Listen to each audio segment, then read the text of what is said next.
प्रशासन, जल प्रशासन, जल प्रशासन,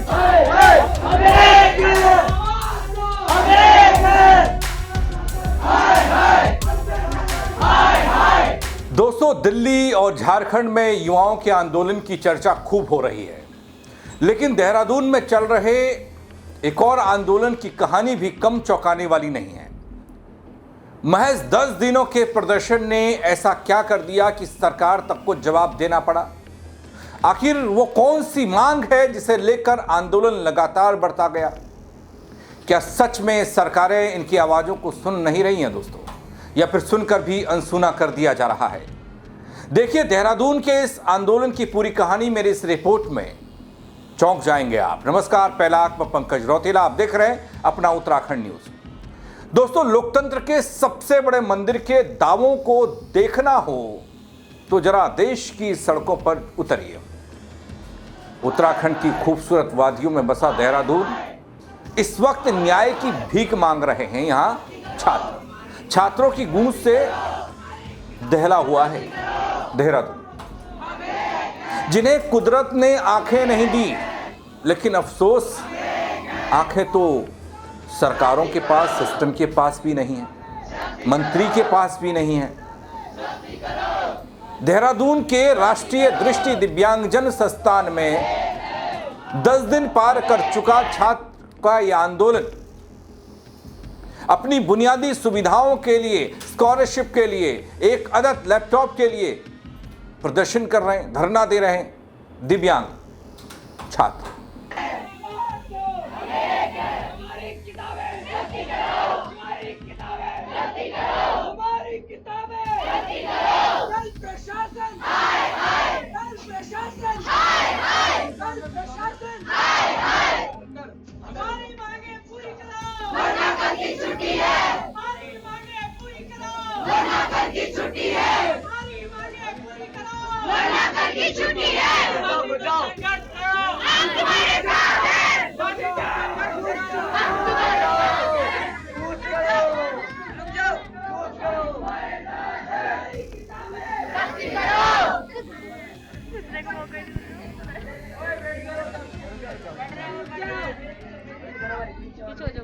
दोस्तों, देहरादून के इस दर्द को जरा समझिए। पहले जो छात्र देख नहीं सकते वो व्यवस्था की इस सड़न को महसूस कर रहे हैं। जिन छात्रों को आप देख पा रहे हैं वो देख नहीं सकते, लेकिन दुनिया को आईना दिखा रहे हैं। 3 साल से साहब स्कॉलरशिप बंद है, हॉस्टल का खाना जानवरों से बदतर है।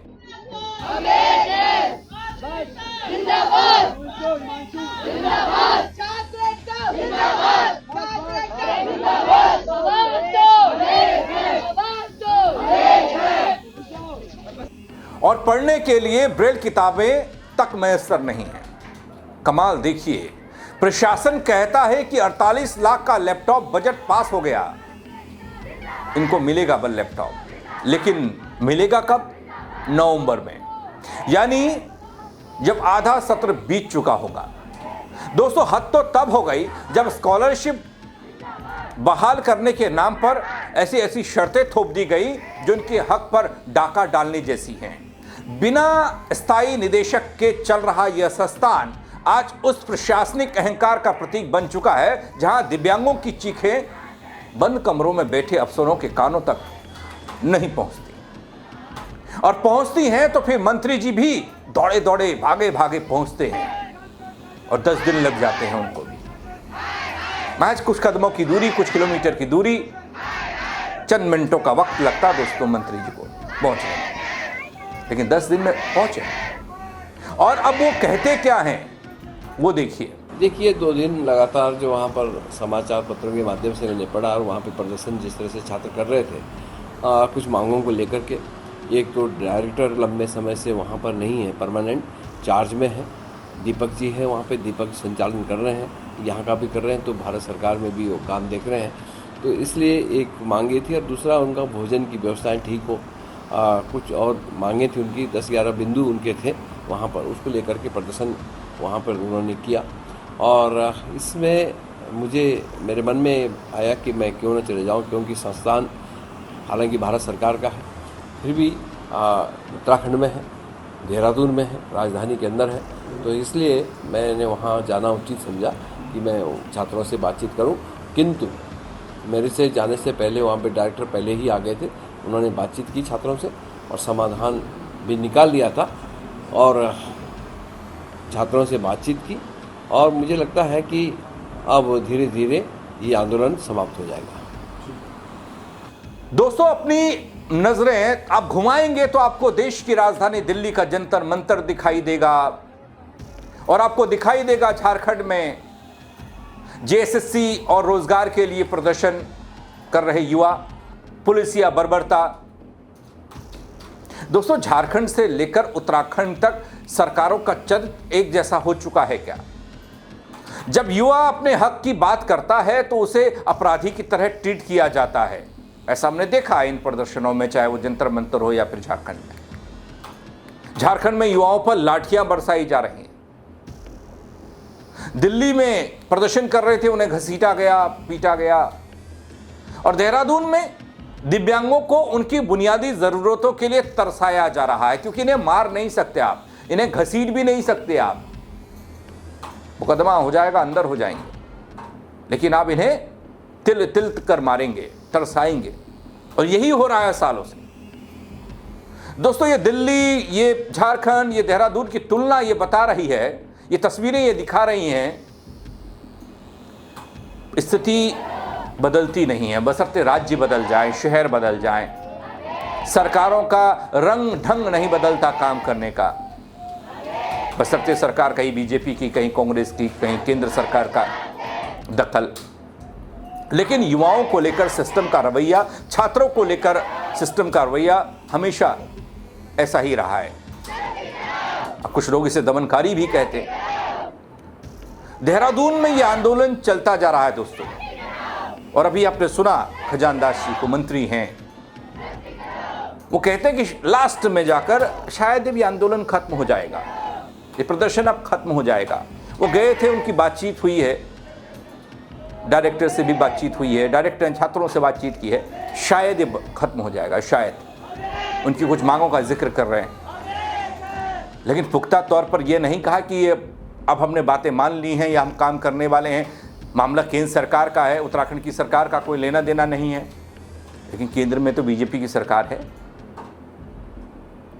दोस्तों, तमाम तामझाम को आईना दिखा रहे हैं ये छात्र, जो दुनिया नहीं देख सकते, और इस देश प्रदेश की सरकारों में बैठे लोगों को दिन में तारे दिखाने का काम भी कर रहे हैं।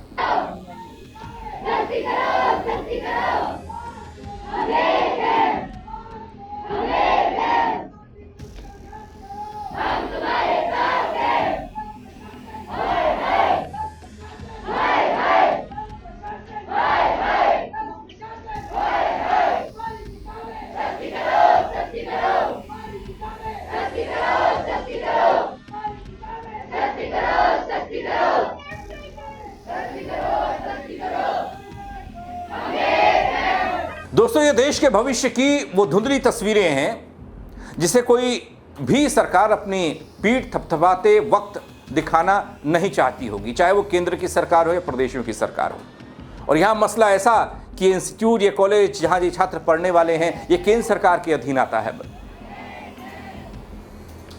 देहरादून के ये दृष्टि दिव्यांग छात्र आज सिर्फ अपने लिए नहीं लड़ रहे हैं दोस्तों, ये उस बहरे सिस्टम को जगाने के लिए लड़ रहे हैं जो सिर्फ चुनावों के वक्त जागता है। जंतर मंतर से लेकर झारखंड की सड़कें, देखा आपने बिखरा हुआ युवाओं का आक्रोश, इस बात का गवाह है कि गंभीर इंसान अब दफ्तरों की फाइलों में दफन हो चुका है।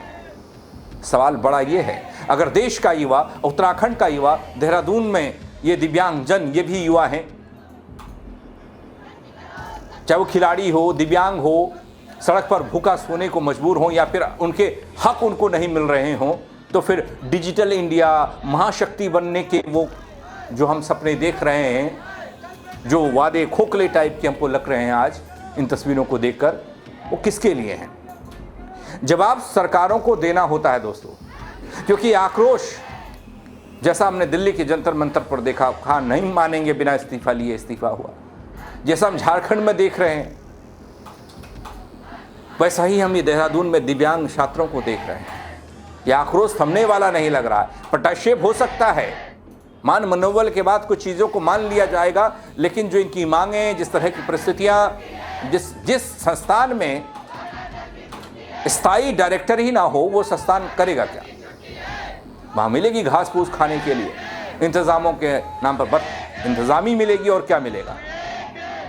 भारत सरकार के अंडर आने वाला ये संस्थान, ये दिव्यांग संस्थान, दिव्यांगों का संस्थान, आज बदहाली के आंसू रो रहा है और छात्र परेशान है। दोस्तों, इन तस्वीरों को लेकर आप क्या कहेंगे? छात्र आंदोलन को लेकर और दिव्यांग छात्रों के इस संघर्ष को लेकर आप क्या कहेंगे?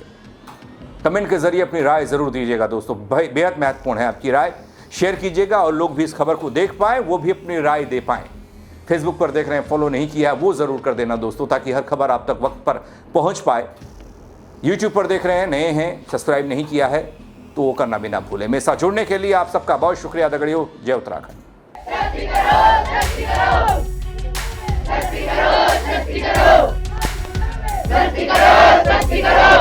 हम तुम्हारे साथ